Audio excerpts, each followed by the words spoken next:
beautiful way to start it off and hear all about what you've been talking about for all these years. I'll follow your lead. I'll go back into it as you say. Okay, sounds good. Yeah, we were just talking about, I think as I'm setting everything up, making sure everything looks nice online, we were talking about how you've been saying since 2011, correct me if I'm wrong, that UX is under siege. So if you could elaborate on that concept a little bit more, that would be fantastic.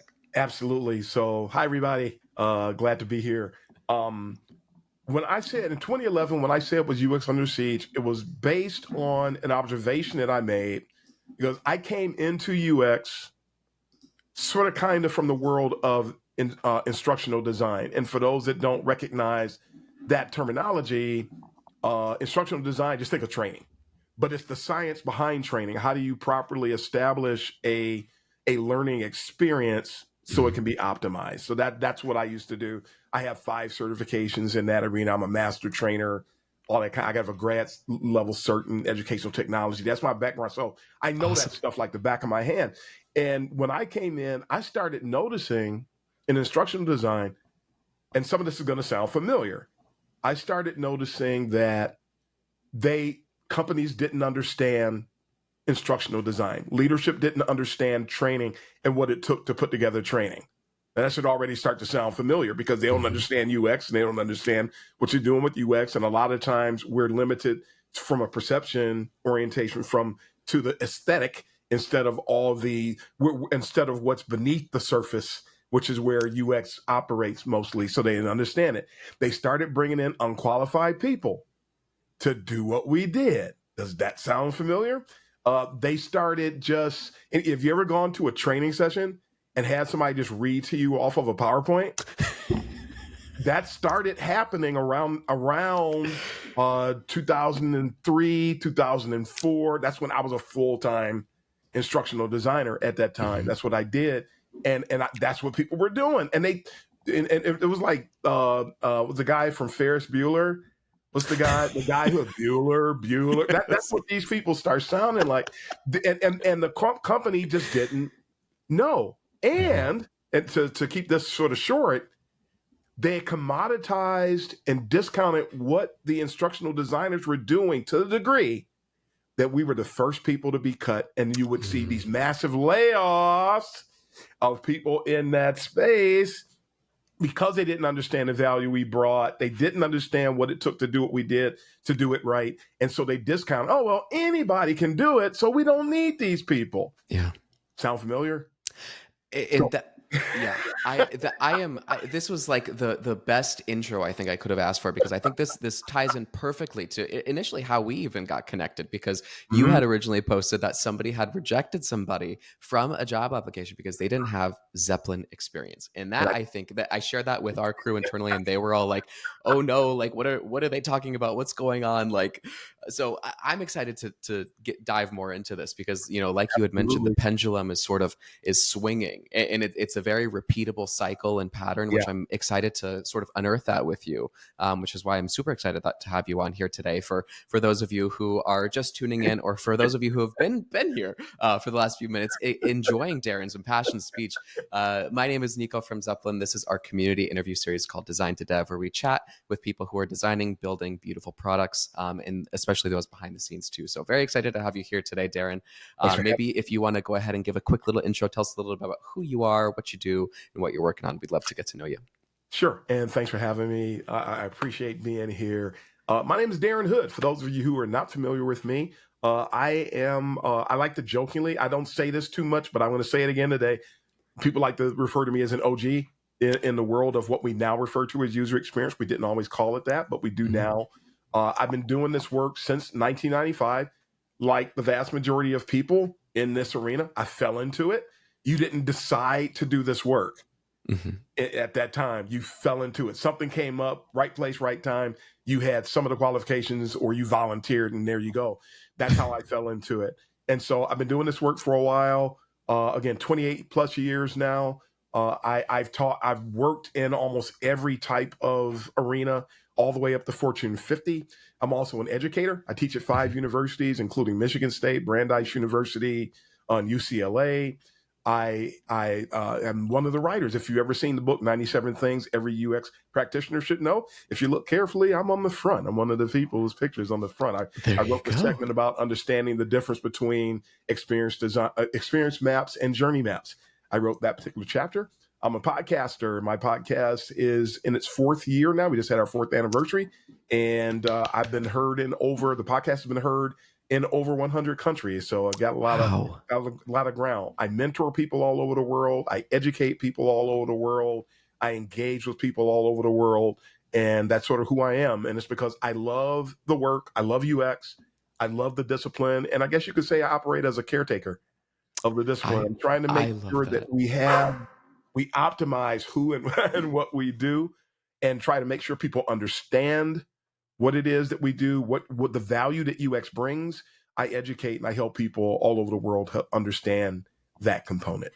That is fantastic. And we have some very excited fans here today too. We've got Nas, Kel, Amy, all in the chat on LinkedIn who are excited for you, excited about your energy, and it's just excited to learn more about who you are, and more about your experience there too. So thank you very much for sharing. It's fantastic to have you. If you could maybe point to anything, maybe like a core belief or an experience that shaped you the most throughout your career, what would you say that would be for you? Oh, God, I love that question. Back in the days before Facebook, some people like, what? Yeah.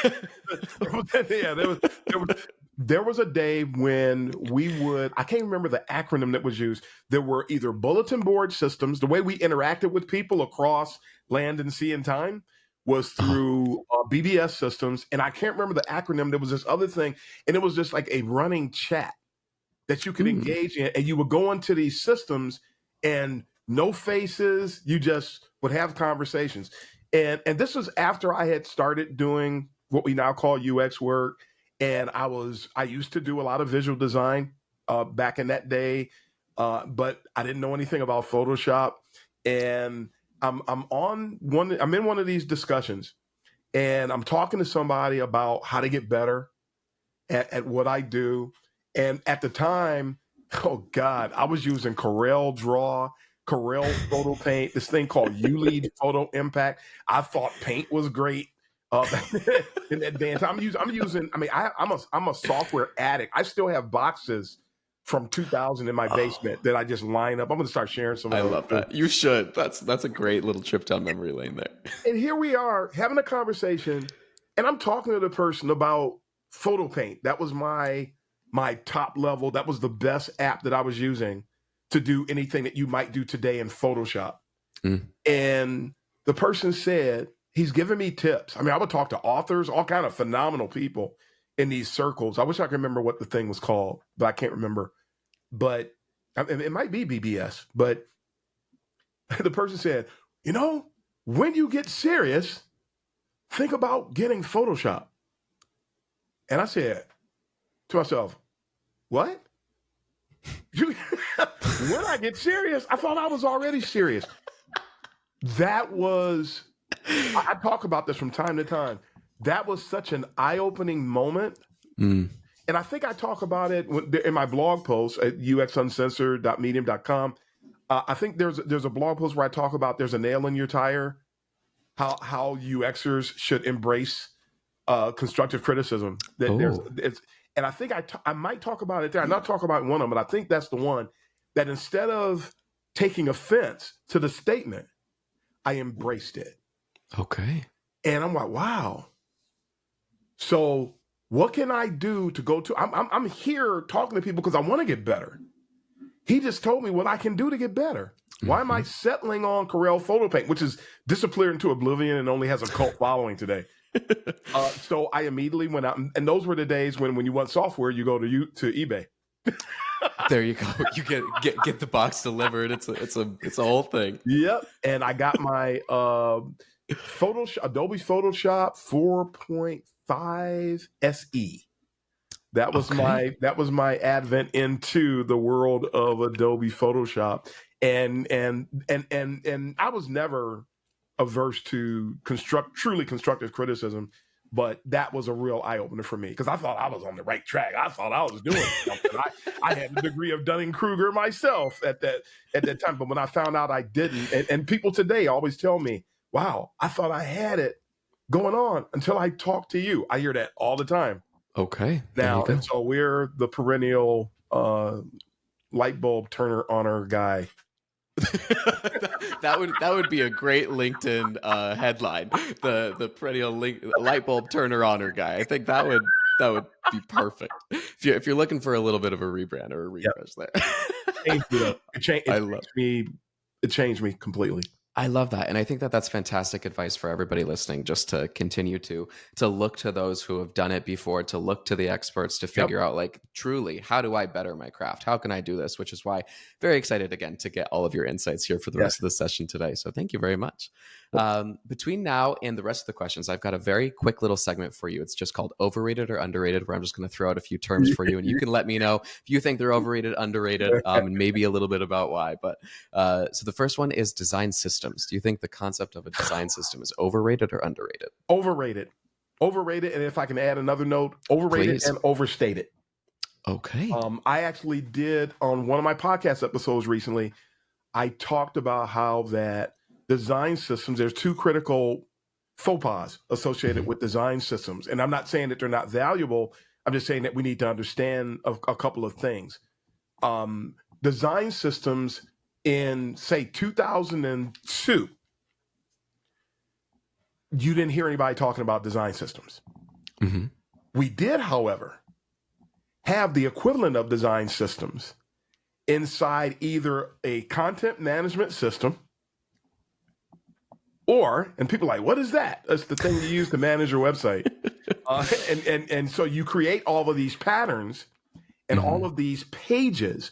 Dreamweaver, we would create pages that were applicable to certain sites. Like when you didn't have a full blown content management system like you see today with Adobe and some of the other offerings, you would actually design pages. And then when it was time to set up certain content on the site, you would apply that template.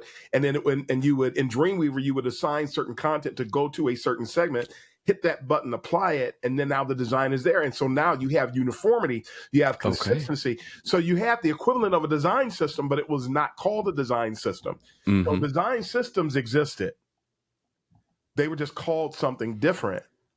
So the weird thing, the second thing about it, is that now what I've seen, and not only did I start saying that UX was under siege in 2011, I also have talked about, and I learned this and started talking about this in 2013, 2014, and cited the biggest thing we learned in 2013 at a speaking engagement I had in 2014 was the number one. They had me do a David Letterman top 10, and I said the number one thing on that list was the rise of the poser.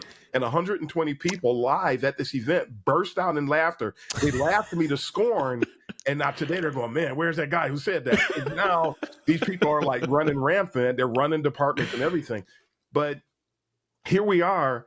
These people now, a lot of people have used design systems to gain entry into UX roles. This thing that was done pretty much almost in the equivalent of a vacuum in a sense, not literally in a vacuum, but done quick and dirty and didn't require all of this heavy lifting that a lot of people are trying to promote. These people have entire departments, six-figure salaries associated with something that we did like that in the past. I mean, come on. And these people are getting into UX roles because they're going after the gold rush started in 2012 for UX, and they're trying to get these jobs they heard about that they read about on Forbes with no love for the discipline, no understanding for the discipline, and design systems, which has done nothing but grow as a career option in the last 5 to 6 years or so in particular, is really under false pretenses. Okay. It really is. And design systems are being created with no heuristic input, with no data. A lot of no research data is going to some of the design systems. So are you really part of UX, or are you just like fronting your way into a UX role? Which a lot of times is really what I've seen has happened. So yeah, grossly overrated and overstated.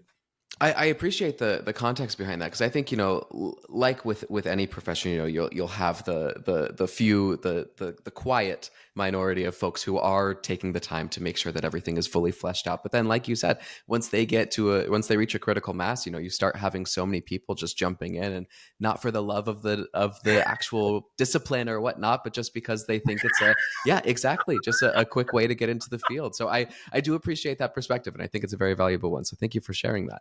And my second topic here for you, to see if you think it's overrated or underrated, are design portfolios. Oh God. Oh my God. Oh my God. Did you do homework on this for you? Anyway, the grossly underrated would be an overstatement. I would say asininely overrated. Portfolios were brought into the job application process for UXers because people didn't understand what UX was. Mm-hmm. If you were an art director or a creative person, a visual designer, you had a portfolio. You were judged by all of this wonderfully beautiful stuff that you did. And the company would make decisions as to whether or not you would join their company based on the beauty, which is always subjective, by the way, for sure, of what was in your portfolio. When UX started to raise up, because initially most of the UX jobs were actually in creative agency space. They were not in corporate spaces. Okay. So in my career, when I have worked for an agency, and I've worked for 3 huge agencies over the course of my career, never showed anybody a portfolio, was never asked to. I wonder why. The corporate spaces are the ones that ask for the portfolios usually 9 times out of 10, and they have no idea what they're looking at.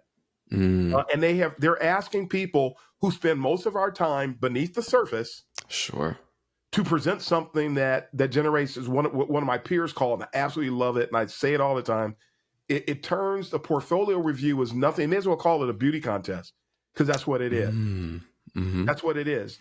If a real UX person presents their work, it's a bunch of ugly stuff. I had to tell a story to bring some color to this.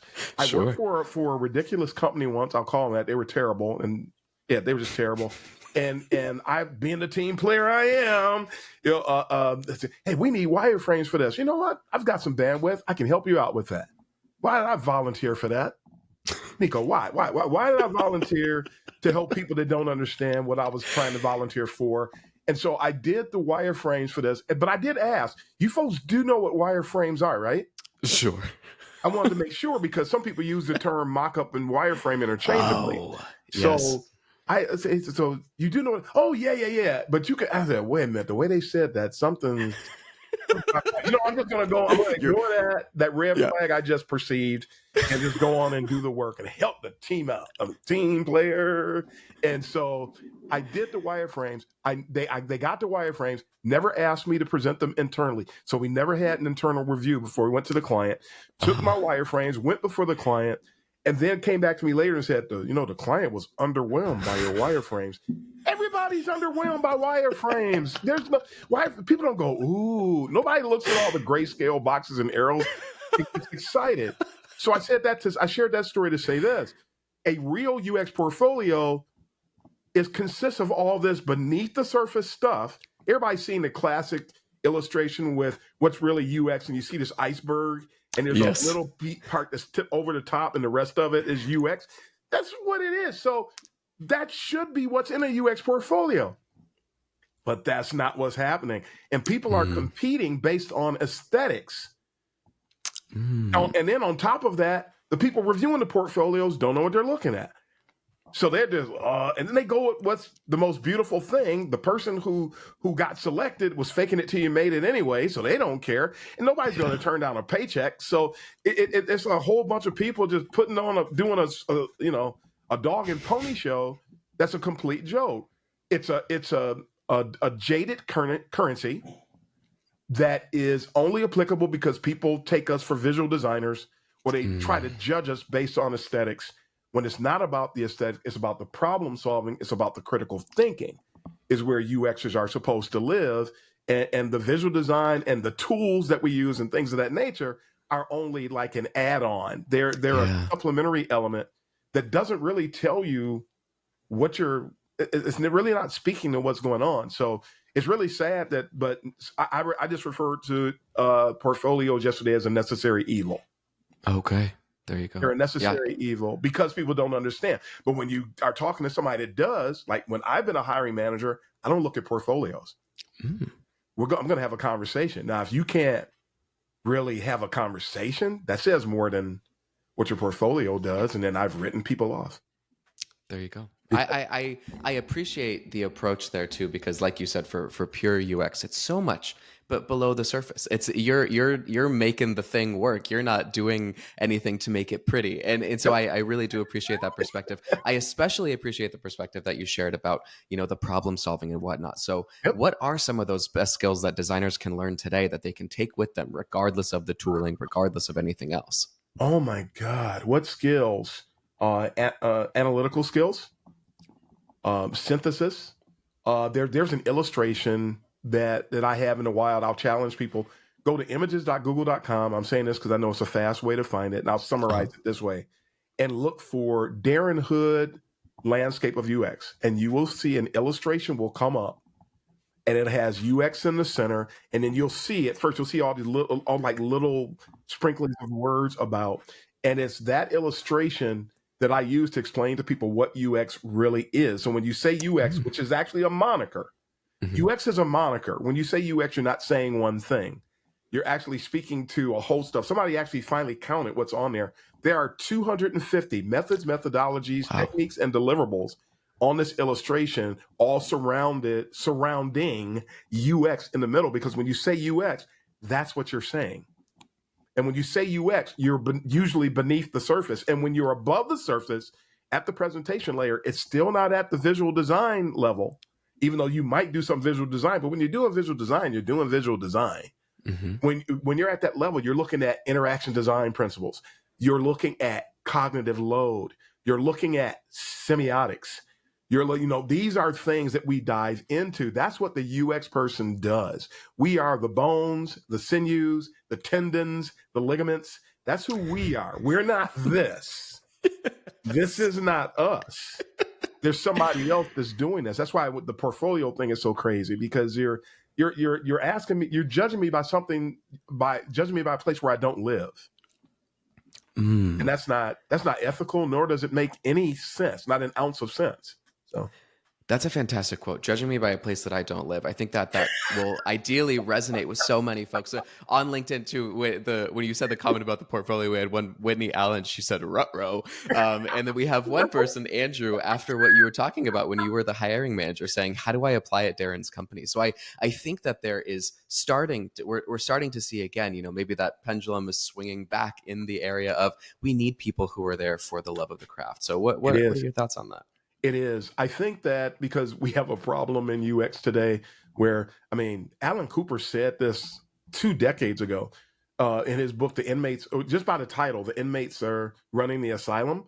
And I don't know if that was a forerunner. I don't know if he was being prophetic when he said that, but the inmates were running the asylum. So a lot of companies, because again, a lot of the vast majority, like over 95% of UX roles were in creative agency spaces at one time. And after NASA and IBM did their ROI research, for every dollar you invest, you get X in return.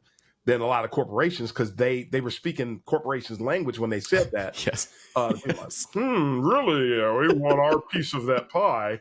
And so they started slowly gravitating away from the creative agencies, which General Motors recently got rid of their agencies completely. That news story, that was amazing, isn't it? So all of these years, the pendulum is still moving in that direction. Or I should say that everything just moving in that direction. Companies slowly were doing that, but they never bothered to get educated about UX in the process. So they were hiring non-UXers for years.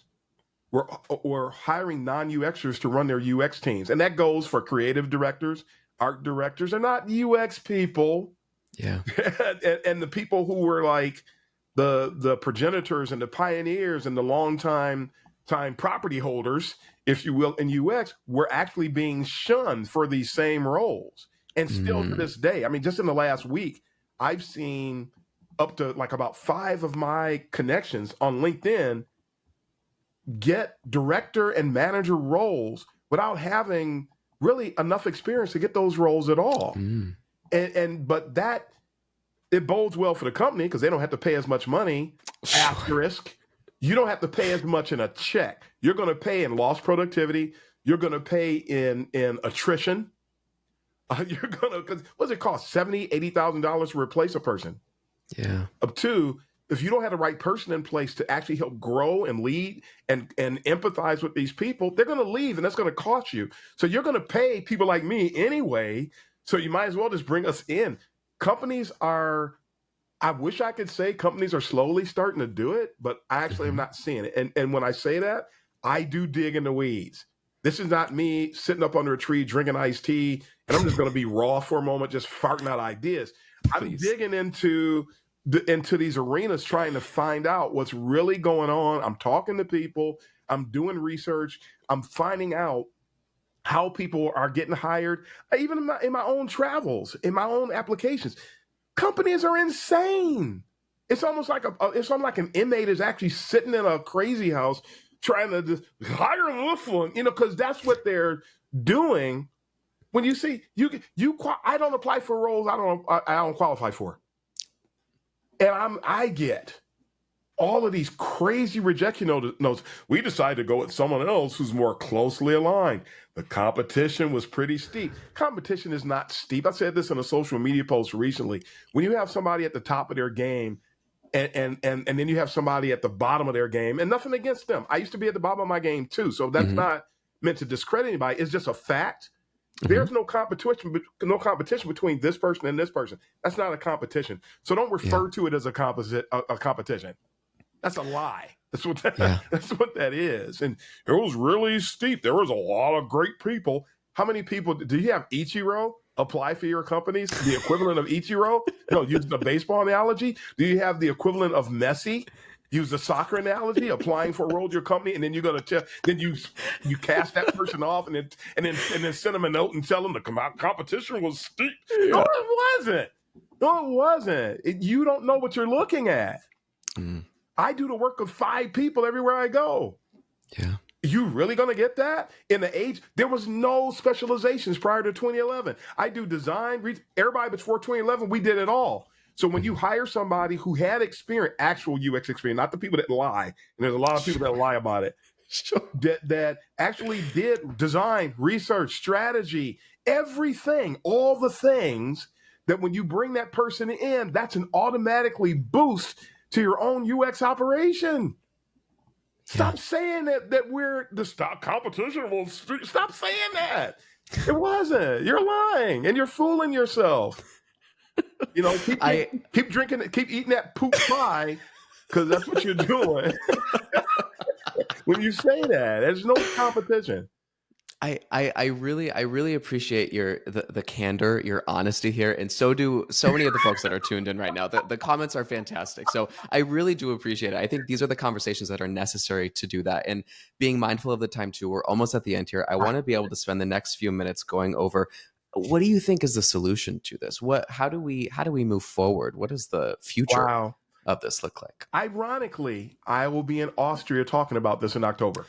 Okay. I will be speaking on the topic of how do we triage the discipline of UX, and I'll give you just a little bit. Give us a little nugget. Yes. Some people are familiar with the talk I did. You can find it on YouTube. I have the Kaizen UX YouTube channel. You can find it there. I did a talk called the UX Cycle of Excellence. And there's a 7-step process for anybody, no matter where you are in your journey, to manage your UX journey. And the first 2 steps involve properly defining the discipline. That's 1. Number 2, ground yourself in the fundamentals of the discipline. If everybody did that, do you realize how much accord we would be on? Because you got so many of us, you say something about fundamentals in some circles, and people say, that's old school. Every discipline on the face of the earth has fundamentals. That's asinine. Yeah. And you hear people saying, you know what? I think we should we should embrace fundamentals, and that will take us up. I saw somebody say this yesterday, and I'm going, what do you mean embrace? How long you been doing this? And now you just got that idea? Come on now. Acknowledge the fact that you're going back. That's fine. If you miss something, if you lack something, if you look down, you ever gone to work when we were all working and we weren't doing all this remote stuff? You ever gone to work or like got dressed in the dark? Let me back up. Got dressed in the dark and got to work and found out you had on mismatched shoes. You ever done that? I did. And so, I mean, I just took a picture of it and I posted it on social media. I said, "Yep, rough morning," and just get laughs out of it. There are so many neurotic people in UX today. They're so hypersensitive. They're so threatened. There's so many people, they're imposters and they claim they have imposter syndrome. And yes, I did a blog post about that too. Imposter syndrome. Go and look up, all you people who claim imposter syndrome, go look up the history of imposter syndrome and then come back and tell me whether or not it actually exists. I just leave it like that. If you're an imposter, just admit it. And then go build on that. And now you have a story. You know what? I used to think I had imposter syndrome. I found out I was actually an imposter, but I'm glad I heard it. I'm not an imposter anymore. Let that be your testimony. So we've got to go back. We've got to define UX the right way. All these people saying, you can't define UX. There's no agreed upon. Yeah, you can define it. I've defined it and other people define it. It's okay if there are 100 definitions for UX. Yeah. It's actually okay because we're all saying the same thing different ways. So that's okay. But define it the right way. And then embrace the fundamentals. If you're missing them, just go get them. That's fine. Yeah. You can fix your house. You don't have to tear it down. Nobody told you to give your check back. But we all have to. These things are critical to triaging this discipline because we're saying too many different things. We're fighting against things. Some of us are fighting against things that we should be embracing. We support people that we should be laughing at, and we're laughing at people we should be supporting. And this is insane. Like gatekeeping. Gatekeeping is not trying to keep anybody out. Nobody's trying to show me somebody's trying to keep anybody out of a job. I'm being kept out of jobs, but I literally am. But nobody's trying to keep people, and people like me, we're not trying to keep anybody out of anything. Yeah. But we are holding people accountable for things. And we are ushering people to quality advocacy, which is all gatekeeping is. If we can all agree that that's what gatekeeping really is, you'll see a sweeping change. And instead of fighting against people like me, people will start to value people like me. Because right now, unless it's Jacob Nielsen and Don Norman or some other big name like that, people don't, they ignore. And there's a whole wave of people under them. And we're the ones that are speaking out. Because frankly, I appreciate all the things those people did. But other than Jesse James Garrett and Alan Cooper, I've never seen any of the forefathers of the discipline actually stand up against the foolishness. Those are the only two people I've heard that actually, I'm not saying other people haven't done it. I just haven't seen it. Those are the only two people I've literally witnessed do it. Yeah. Jesse James Garrett said he appreciates what I'm doing for the discipline. And I know things that he's saying. So folks need to stop fighting against us. That will help. Because nobody's trying to stop you from doing anything. Sadly, there are people who fight against us who have about as much seniority, who fight against us and then monetize it. No names, but there are people doing that today too. That's not helping. It's not helping. Not helping. I do want to be respectful of your time. I know we're a little over, so I do appreciate everything that you've said, and I wish that I could give you my own personal award for just the way that you speak. I think it's such a fantastic way to draw people in. I think the way that you use just so many very colorful metaphors, like the imagery that you're able to do, is phenomenal. So thank you very, very much for coming on here today. I really do appreciate it. I appreciate your time. And if there's any last words of wisdom or anything that you'd like to leave our audience here, please feel free to do so. Last words, folks, you know about the World of UX podcast. Check it out. I'm monetizing it for the first time. So how much people listen to it, that will start to help me in the not too distant future. Leave a review. You like the podcast, leave a review through whatever venue you choose to listen to it. And if you don't have a chosen venue, go to worldous.com. And I've listed several that you can click on and go to. You can pick one from there. Check out the Kaizen Teas. UX is not equal to UI, folks. Let's stop doing that. Yes. It's killing us. Stop doing that. Go to kaizentees.com. You can get some merchandise from there that's helping to just spread the word in a fun way. Awesome. And be on the lookout soon for some new books and things like that are on the horizon. Fantastic. Fantastic. Well, thank you so much, Darren. I really do appreciate your time. I hope that everybody listening has had some fantastic takeaways from the session. I know I have, so I really do appreciate it. Appreciate you fighting the good fight, making sure that people truly understand UX at the fundamental level. And I think that's a beautiful takeaway. So thank you very much. Absolutely. And thanks again for having me. It's a Thank you. thankless job, but I don't think I have a choice.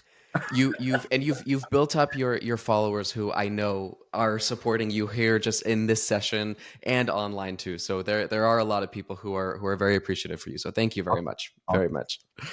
All right. It was great to talk to you. Take care. Talk to you soon. Yeah.